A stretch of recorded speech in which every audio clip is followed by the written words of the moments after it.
Here is a very big reveals from Nabanidhi Sharma, who is the father of ex-model late Trisha Sharma, who have died on 12 May at her in-laws Bhopal. The suspicious death of model late Trisha Sharma's father, what he revealed by his broken heart. समर्थ का भी कोई proper interaction नहीं था. Even इसकी जो tortures है और जो डोमेस्टिक वायलेंस है ये तो बहुत बिगिनिंग से शुरू हो गया था. लड़की ने बहुत दिनों तक इसको सहन करा, फिर बाद में उस पर जब नहीं सहन होना शुरू किया था उसने बताना शुरू किया. वो चैट से आपको दिख रहा होगा. कॉल्स पर तो उसने और भी ज्यादा बताया था, क्योंकि चैट हर टाइम आदमी चैट पर नहीं लिखता, ये तो कभी कभी आदमी चैट पर लिखता है. जो एक्चुअल में जो पीड़ा थी वो हम समझ रहे थे सारी की सारी, और उस एक बड़े झगड़े को हम निपटाने गए थे. उसके दौरान भी बहुत सारी चीजें गंदी कही गई थी. इसको बहुत गंदी तरीके से अब्यूज किया जाता था, वायलेंस किया जाता था. इसमें पीएम रिपोर्ट में आपने देखा होगा कि उन्होंने हैंगिंग लिखा है, पूरा प्रॉपरली उसको डिस्क्राइब नहीं किया हैंगिंग को. और हैंगिंग में जो स्ट्रगलिंग मार्क्स होने चाहिए थे और जो कंडीशंस होती हैं वो एक भी कंडीशन उसकी नहीं दिख रही है, क्योंकि जो गले के मार्क्स है वो round and not V shape. बहुत सारी चीज़ें हैं जो इसमें बहुत डाउटफुल है पीएम रिपोर्ट में. इसलिए हमने इसको जब PM2 के लिए बॉडी को लाना चाह रहे हैं तो उसमें बहुत अड़ंगा डाला जा रहा है. हमें तरह तरीके से प्रेशराइज किया जा रहा है कि हम पहले कमिश्नर ने हमको बोला कि हम तुरंत इसको बॉडी को भेजिए, उन्होंने अप्रूवल दी. बाद में पता चलता है कि वो बोल रहे हैं कि हमें आइडिया नहीं था लॉ का, ये आपको कोर्ट से मिलेगा परमिशन.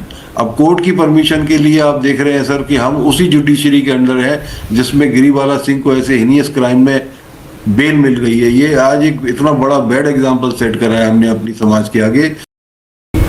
इस हीनियस क्राइम में भी बेल अवेलेबल हो जाती है, वो भी उन ग्राउंड्स पर जो बहुत इररेलेवेंट है. एक बात संदर्भ पूरा क्लियर निकल के आया है. इनके क्लोज रिलेटिव हैं जो लोकायुक्त हैं MP के, सत्येंद्र सिंह जी, उनकी फैमिली बहुत क्लोज है और वो इस केस को बहुत इन्फ्लुएंस कर रहे हैं. सत्येंद्र सिंह जी के अलावा भी इनके सब बड़े बड़े पदों पर इनके रिश्तेदार हैं, इनके डॉक्टर्स हैं, एम्स में भी इनके काफ़ी अच्छे रिलेशनशिप हैं. तो ये पूरा ये जो फाइट हो रही है वो एक आम फाइट नहीं है. ये हम एक सिस्टम के खिलाफ ही फाइट कर रहे हैं पूरी तरीके से, और हमें उम्मीद नहीं लग रही कि यहाँ से हमें कोई न्याय मिल पाएगा.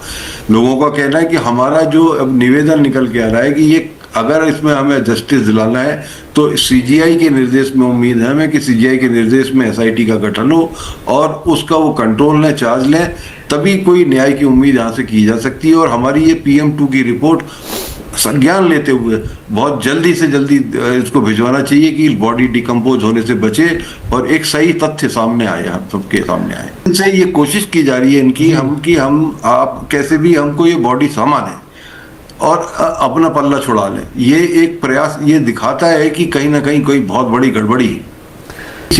वो 2009 की 2012 में मिस पुणे रही. तरिता शंकर जो चेयरमैन है इंदिरा कॉलेज की जहां वो पढ़ी है, वो उसके साथ में बहुत लोग वो उसको बहुत प्यार करती थी क्योंकि बहुत ब्राइट स्टूडेंट रही अपने टाइम की. आज पुणे के अंदर बहुत बड़ी शोक सभा का भी आयोजन किया जा रहा है बार बार. वहाँ के स्टूडेंट्स, क्योंकि एक लवेबल चाइल्ड था, वहाँ का एक ब्राइट स्टूडेंट था. She was model for so many brands. Dove का उसने, लॉरियल का मॉडलिंग की थी उसने. उसका एक बहुत अच्छा स्टाउंडिंग कैरियर बन रहा था फिल्म लाइन में कोविड से पहले. ड्यूरिंग कोविड उसको ये डिसीजन लेना पड़ा कि I can not continue this. उसकी तेलुगु फीचर फिल्म भी रिलीज हुई है.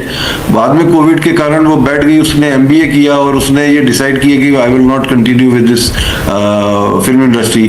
तो उसने बाद में जब शादी से पहले मैंने उसकी फीस तक जमा कराई थी. वो लंदन पढ़ने जाना चाहती थी हायर स्टडीज के लिए. मैंने फीस तक जमा कराई. इसी बीच में डेटिंग साइट में इसने इस बंदे को ढूंढ लिया. बोली पापा चलो अब छोड़ो इसको, मैं शादी कर लेती हूँ. मैंने श्योर विल. तो सारी चीजें शुरू में जो दिखाई गई वो इससे chameleon kind of a thing, जो बाहर दिखाने के दांत हाथी के कुछ और थे और अंदर खाने के कुछ और थे. ये हम इसका विक्टिम हुए. हमें जैसा दिखाया गया वैसा हमको मिला नहीं वहां पर. पहले दिन से ही शुरू हो गए थे उसको प्रताड़ित करना कि जो हनीमून की ट्रिप पे ही उसने उसको प्रताड़ना देना शुरू कर दिया था। ये प्रशासन ने बिल्कुल हमको बोल दिया कि हम लाचार हैं, हम जुडिशरी को तो कंट्रोल कर ही नहीं सकते, ये तो आपका काम है, अगर आपको न्याय चाहिए ये जुडिशरी में तो आपको मिलना बहुत मुश्किल। उन्होंने बोला कि साफ अगर आपका प्रशासनिक जो हेल्प है अगर उसमें हम कुछ मदद कर सकते हैं तो हम जरूर करेंगे आपकी, ऐसा आश्वासन दिया गया। जुडिशरी के आगे तो उन्होंने भी सरेंडर कर दिया कि बोले बहुत ये सब आपका जो है, अगर आप चाहते हैं न्याय तो इसमें सीजीआई ही आपकी मदद कर सकते हैं।